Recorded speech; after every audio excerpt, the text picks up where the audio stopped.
Minister, welcome to the Sikh channel, which is the leading voice of the Sikh community, both in the UK and across the world. The first question I'd like to put to you is about education. It's been widely reported in the press. You'd like to see greater education about tolerance and British values in schools. The Sikh faith is based upon tolerance and acceptance of all, yet in RE lessons often the Sikh faith is neglected.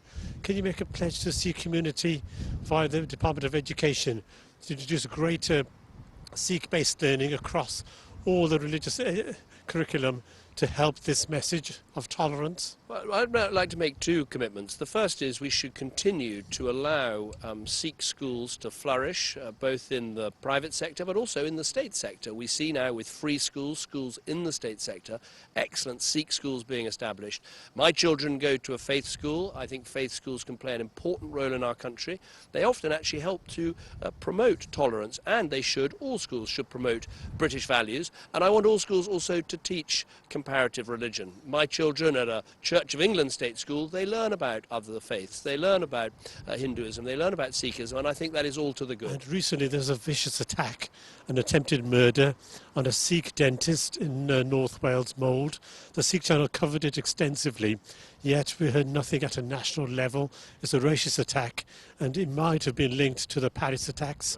Right. Can you reassure the British Sikh community about the commitment to our security going forward?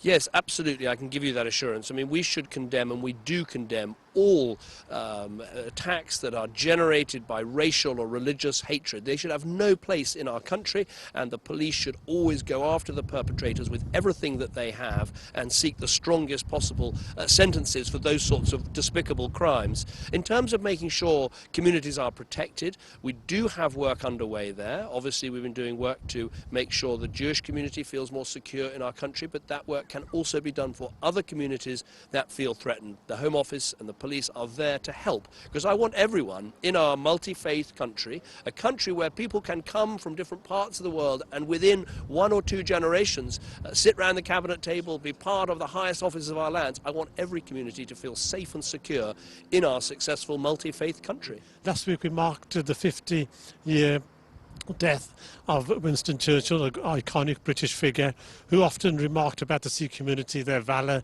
shown in the First World War, the Second World War. Building upon that message from Winston Churchill, what is your general message to the Sikh community as a part of the British public and the British way of life? Well, my message is to thank the Sikh community for their extraordinary contribution to our country. It's a contribution we see in business, we see in our community life, we also see through our military. And it is worth remembering in this, the anniversary year, one of the anniversary years of the First World War, of the enormous contribution that Sikhs have made throughout history to the British Army, winning, I think, more VCs than other ethnic groups in the British Army. And it's right that we commemorate that and mark that as we mark these battles of the First World War and their 100-year anniversaries.